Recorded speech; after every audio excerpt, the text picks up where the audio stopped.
But they really are issues of the construction of a new world order.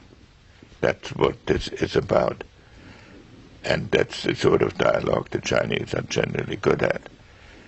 And so a partnership between us.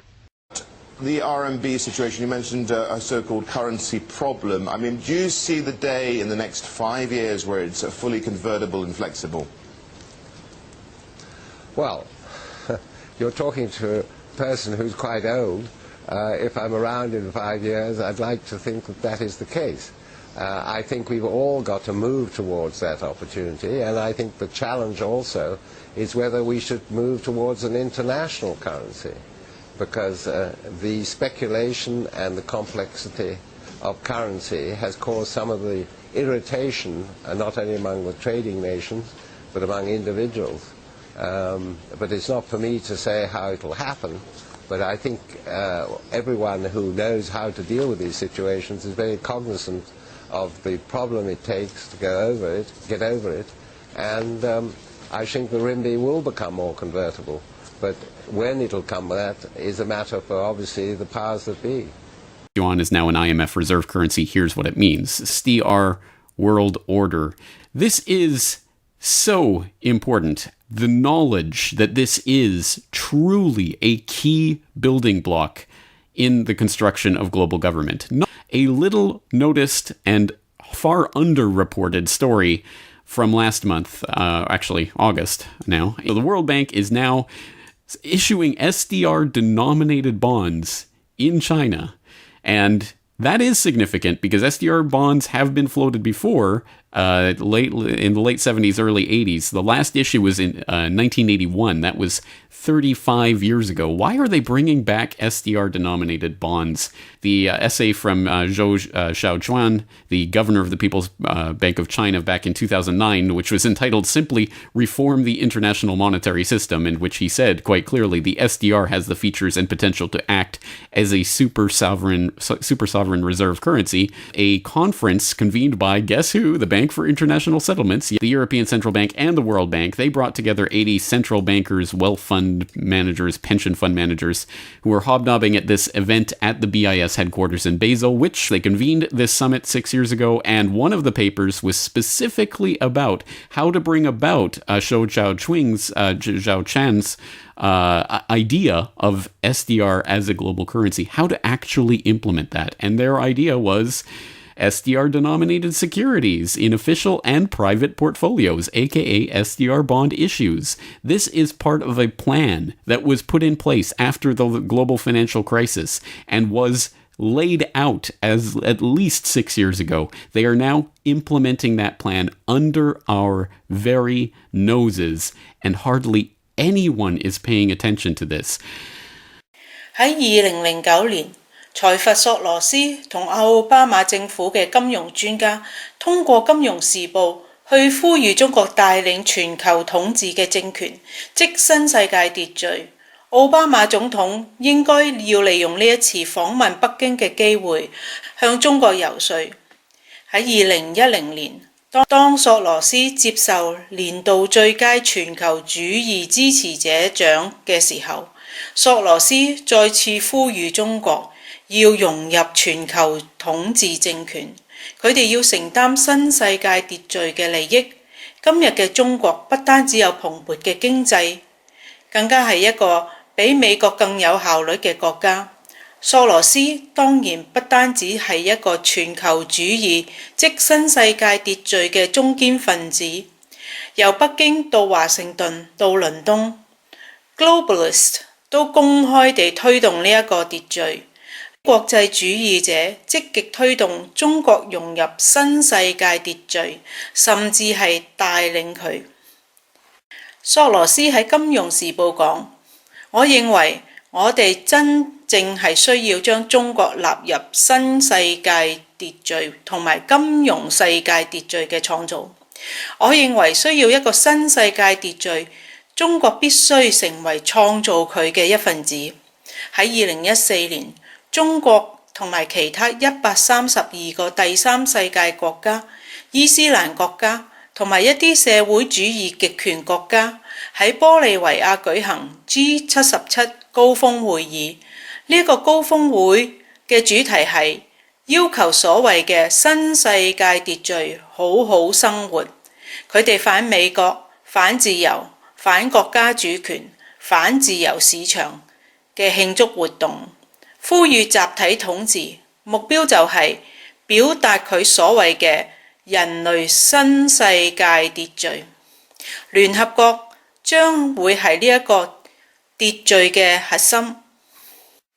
中國官員同中央銀行家一直以嚟都喺度推動國際貨幣基金組織所推動嘅呢一個真正全球貨幣，以取代美元作為全球儲備貨幣。中國中央銀行行長周小川喺佢公開嘅文件中呼籲超主權儲備貨幣不單只可以消除以信用為主嘅主權貨幣固有嘅風險，而且亦都有助於管理全球流動性。佢更加呼籲國際貨幣基金組織管理呢一個世界貨幣，甚至奧巴馬政府已經參與咗呢個潮流。由於世界向新世界邁進，喺國際貨幣基金組織中擔任更大嘅領導嘅作用。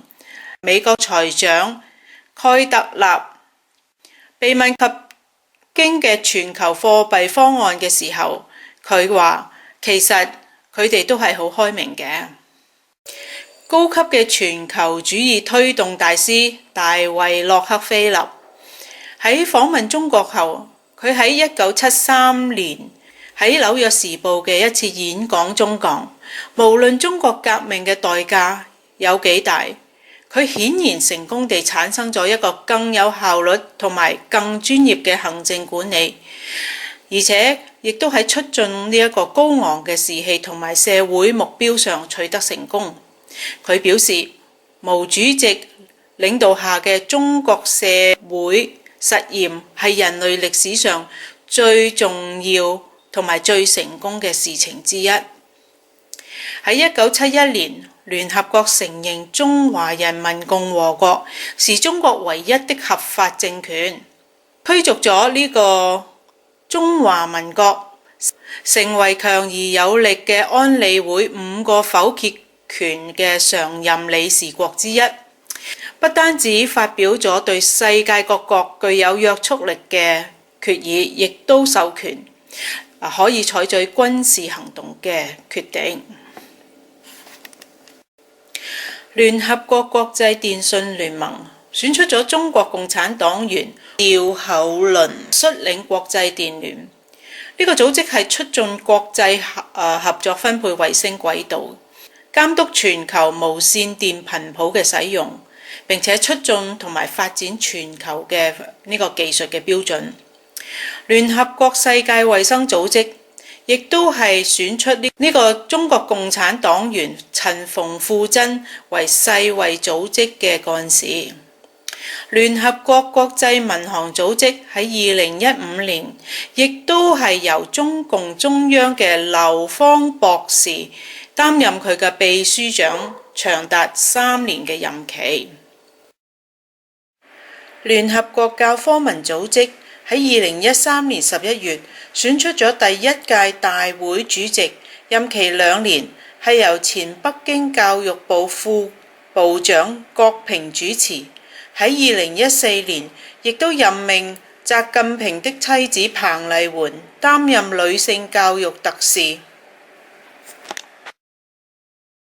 前聯合參謀長會長海軍上將 Thomas Moore 咁樣講：喺20世紀90年代，克林頓總統為確保北京能夠獲得美國最敏感嘅軍事秘密同技術，呢個號稱中國門 China Gate 嘅一部分。呢件事引發咗美國高級軍官嘅憤怒。克林頓總統答應撤回，但係佢已經答應咗中國軍事防禦嘅最高層，並且向佢哋提供重要嘅軍事技術。大量嘅證據證明西方世界嘅衰落同埋共產主義嘅中國崛起，都係受到美國同歐洲嘅全球化組織嘅故意援助，甚至係設計嘅。正如開頭所講，財閥索羅斯、奧巴馬都係最重要嘅支持者之一，甚至明確表示中國共產黨應該擁有新世界秩序，唔會有任何嘢可以制止到中國，甚至係減緩呢個全球化嘅力量。然而，將要係進一步削弱美國，同時鋪更多嘅路，朝住一個更加以北京為中心嘅世界秩序。Or any countries. Economic globalization has powered global growth. It is true that economic globalization has created new problems.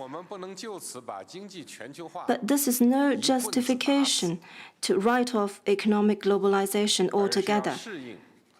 Rather, we should adapt to and guide economic globalization. At the APEC Economic Leaders Meeting in late 2016, I spoke about the need to make the process of economic globalization more invigorated, more inclusive, and more sustainable, and rebalance the process of economic globalization.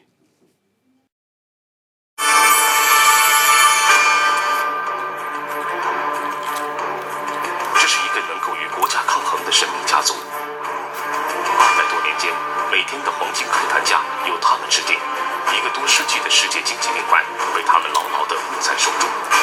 19世纪，这个家族曾被称为是领在于英国、法国、德国、俄国和奥地利之上的第6帝国。